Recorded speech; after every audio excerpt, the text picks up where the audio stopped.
যে 15ই আগস্ট কিন্তু কোনো বিচ্ছিন্ন ঘটনা না, এটা সূত্রপাত হয় মুক্তিযুদ্ধ চলাকালীন অবস্থায়। আমরা বুঝতে পেরেছিলাম যে বাংলাদেশের মুক্তিযুদ্ধটা অ্যাকচুয়ালি কাদের ইন্টারেস্টে হচ্ছে। দেখে আমাদের ইন্টারেস্টে হচ্ছে যে আমরা আমাদের দেশ যুদ্ধ করে স্বাধীন করব, নাকি এটার পেছনে অন্য কোনো উদ্দেশ্য কাজ করছে। যখন 7 দফাতে চুক্তি করে নজরুল ইসলাম আর তাজউদ্দিনকে পারমিশন দেওয়া হলো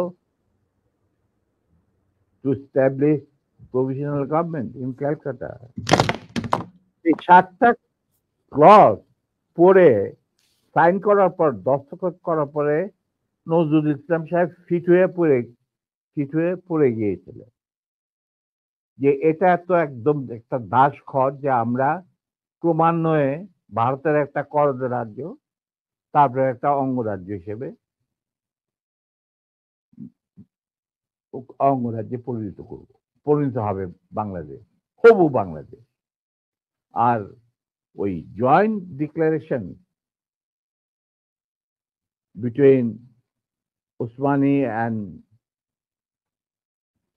general Manekshaw joint command establish করার পর কথা ছিল যে general Usmani on behalf of Bangladesh government will invite General Manekshaw to come and be present as an auxiliary force commander, সহায়ক শক্তির কমান্ডিং চিফ হিসাবে in the surrender ceremony, but the instrument will be signed by the Mukti Fauj commander in chief, who was General Usmani, Colonel Usmani. কিন্তু সেটা হতে দেওয়া হলো না। 16ই ডিসেম্বরে যে সারেন্ডার সেরেমনিতে হলো রেস করতে, সেখানে পরিষ্কার বাংলাদেশের জনগণ দেখতে পেল যে পাকিস্তান আর্মি সারেন্ডার করছে ভারতীয় সেনাবাহিনীর কাছে, এবং সেখানে সাইন করছেন আরোরা ভারতীয় বাহিনীর পক্ষে, আর ওদিকে নিয়াজি পাকিস্তানি আর্মির পক্ষে। সেখানে মুক্তিযোদ্ধারা কোথায়?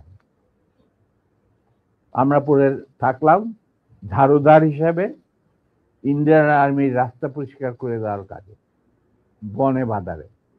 আমাদের কি কোনো শহরগঞ্জে ঢোকার পারমিশন দিল না মুজিব সরকার, মানে তাজউদ্দিনের সরকার, আওয়ামী লীগ সরকার। সেই অবস্থায় কি প্রমাণিত, এটা এই ঘটনায় কি প্রমাণিত হলো? ইন্ডিয়া প্রমাণ করলো সারা বিশ্বে যে বাংলাদেশের জনগণ নিজেরা যুদ্ধ করে দেশ স্বাধীন করেনি। বাংলাদেশ নামক একটি রাষ্ট্র প্রিমেচুরলি জন্ম দেওয়া হয়েছে as an outcome of Indo-Pakistan war, যেখানে ইন্ডিয়া জিতেছে। এইটা হলো ইতিহাসের শুরু। তারপর